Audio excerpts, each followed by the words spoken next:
House Democrats have been clear that we will not support a partisan Republican spending bill that continues to gut the health care of the American people.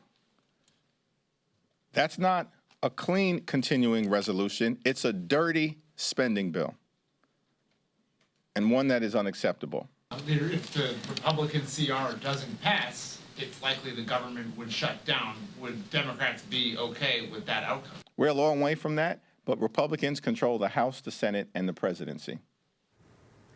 Meaning it would be the Republicans' fault, is what that answer meant. House Minority Leader Hakeem Jeffries reaffirming that the Democrats will not support the Republican effort on a short-term continuing resolution to keep the government funded through November 27th. This new bill, even including a $30 million security increase for Congress following the assassination of Charlie Kirk.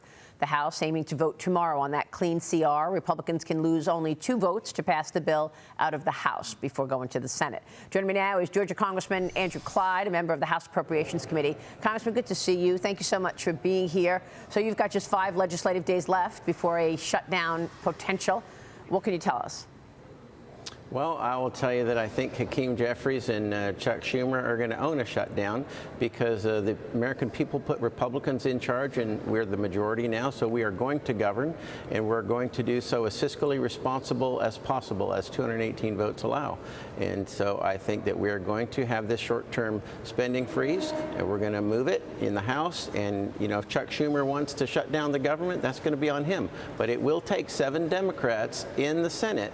You know, the House doesn't have this rule, but the Senate does. It will take the 7 Democrats to vote to end debate and move this to a vote on the Senate floor. And I think they need to do that because they need to responsibly fund the government. Explain, Congressman, what Hakeem Jeffries is referring to when he says gutting health care for American citizens. What do the Democrats want? What is the reason that they claim that they are pushing back and will not agree to your bill?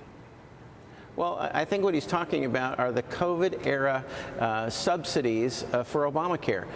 Not one Republican has ever voted for it. It's a problem. We're not in COVID anymore. So I think this is an issue of what's not in the bill. This is a clean funding or spending freeze, rather, for the next 2 months so that we can get the appropriations process completed. I'm on the Appropriations Committee. We've moved all 12 bills in committee, so they're coming to the House floor. They need to be passed on the House, and then the Senate, it's up to the Senate. And again, those 7 Democrat senators need to vote to end debate in the Senate on these appropriations so we can finally get this budget done and to the president's desk for signature. And it's up to the Democrats. You know, if they want to play ball, fine. If they want to shut the government down, it's going to be a Schumer shutdown. Well, it's incredible because, you know, we talk so much about getting back to pre-COVID spending. How are you going to get back to pre-COVID spending if you continue to put out more subsidies, which were allocated as a result of COVID and a specific moment in time? You're exactly correct, Maria. You know, COVID is over with. We don't need to be spending more money on COVID subsidies. Yeah. And that needs to be heard loud and clear across our country. And I think you'll find that Americans will support that.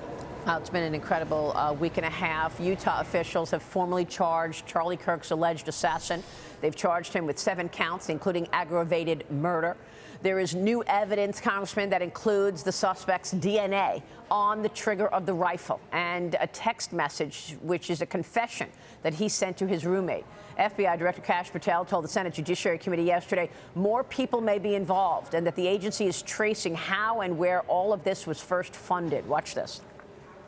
We follow the money. So we work with our partners at the Treasury Department to trace where the money came from, how these individuals paid for the training they received or the platforms they were using, and also how these individuals collectively got together in whatever groups they were on whatever social media sites they were on, to utilize clickbait to make money for their ideology. But do you also believe that some of this may be coming from overseas? Yes. Congressman, what are your thoughts on this? Well, I think that's a stunning revelation. Yeah. I think Director Patel has done an amazing job. I mean, in 33 hours, they caught this guy. And now they're widening the net to see where the money that funded him and you know, where the other people are, or who they are, rather, and where the streams of funding are coming from. You know, not only does the FBI need to investigate this, and I think they're doing an amazing job at it, but I signed on to a letter where Chip Roy is asking a select committee to be created in Congress for us to use our authorities to follow the money as well, because I think that's critically important that we shut down this evil that is just flowing across our nation, trying to disrupt our government and trying literally to take out people of authority or people of influence. And I think that's wrong. I mean, I think that was what really struck me, the fact that he said, yes, he thinks that some of the money is coming from overseas. I mean, where do you start in terms of considering who that might be? Our adversaries like China, Russia, Iran? It could be. It could be there, but I have, you know, under Kash Patel's leadership, I have full faith that the FBI will find the sources of that money, and they will find every solitary person who was involved in the assassination of Charlie Kirk, and they will bring them to justice, and I'm confident in our FBI in doing that. And by the way, the president's also looking under every rock, including George Soros and what he's been funding as well. Meanwhile, President Trump signing a memorandum for a federal crime crackdown in Memphis, Tennessee, signaling that Chicago is next. Congressman, you introduced the Common Sense Law Enforcement and Accountability Now in D.C. Act, known as the Clean D.C. Act. It repeals the City Council's anti-police law. Tell us about that. Well, you know, that was a bill that actually J.D. Vance, when he was a senator, and I introduced back in 2023. It passed the House and the Senate, both in a bipartisan way, but President Biden vetoed that bill. But we are bringing it back now that we have the Republican trifecta, and Senator Cruz is the sponsor on the Senate side. So I think you'll see that bill will come to the House floor in a week or two, a couple weeks, and be passed by the House and the Senate, and then go to President Trump, who will sign this into law, because this bill literally strikes down as you mentioned, the anti-police law that the city of Washington, D.C. put in place, and it has demoralized the police, and it has done terrible things when it comes to their recruiting, and it basically tells the police that the D.C. City Council does not have their back, and that's not what we stand for. We stand for law and order. We want the Metro Police to have, you know, the full confidence of the government behind them, and we want them to control crime in this city, and President Trump has been leading on that effort, and this is one of those bills that needs to be passed to ensure that that happens. All right, Congressman, we'll be watching that as well. Thanks so much for being here this morning. Congressman Andrew Clyde. Thanks. All right, we'll see you soon, sir. Stay with us. We'll be right back.